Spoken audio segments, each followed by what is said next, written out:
This has been a pretty big thing that's been going on. The BBC is now pushing anti-dog propaganda. Are we all becoming too dog-friendly? From coffee shops, restaurants and retailers like IKEA, Zara and John Lewis, dog-friendly spaces are becoming easy to come by.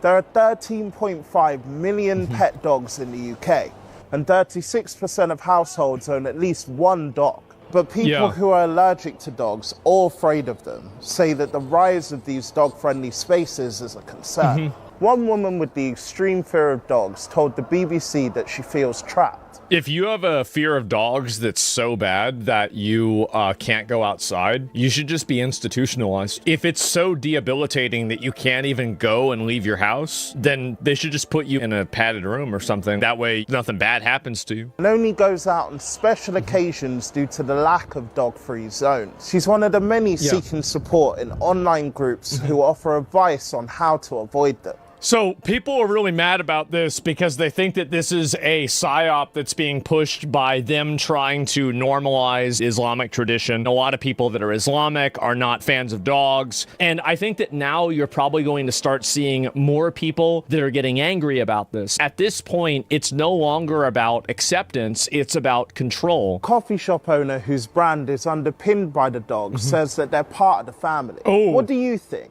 If a foreigner doesn't want to live in a dog-loving country, I'll pay for their taxi to the airport myself.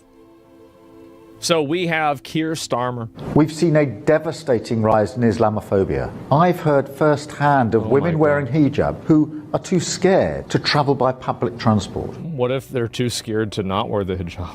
The surge in Islamophobia is simply appalling. I do not want Britain to be a place where British Muslims are not able to be their whole selves, where they feel they must hide or tone down who they are. As leader of the Labour Party, I am indebted to the contributions of Muslim members, activists and politicians. That's the reason why you're doing this, is that you want the votes. You want to import these people in, do what they say, then get them to vote for you as a racial or a religious bloc. That's the reason why. Who make our party what it is today. It's always about the votes. I'd like to thank Muslim organisations and mosques who work tirelessly to raise awareness and shine a light on the scale of Islamophobia. I think that the world is past the point where you can just condemn something and assign a label to it, then it automatically gets disregarded. This exploit has been overused by people like him. There is a frame of reference that people like this create where they assign a label to something and then they expect that the other person now has to remove that label. I'm so tired of this. Call it racism, call it whatever the hell you want. That's still the way that people feel. And you don't get to just disregard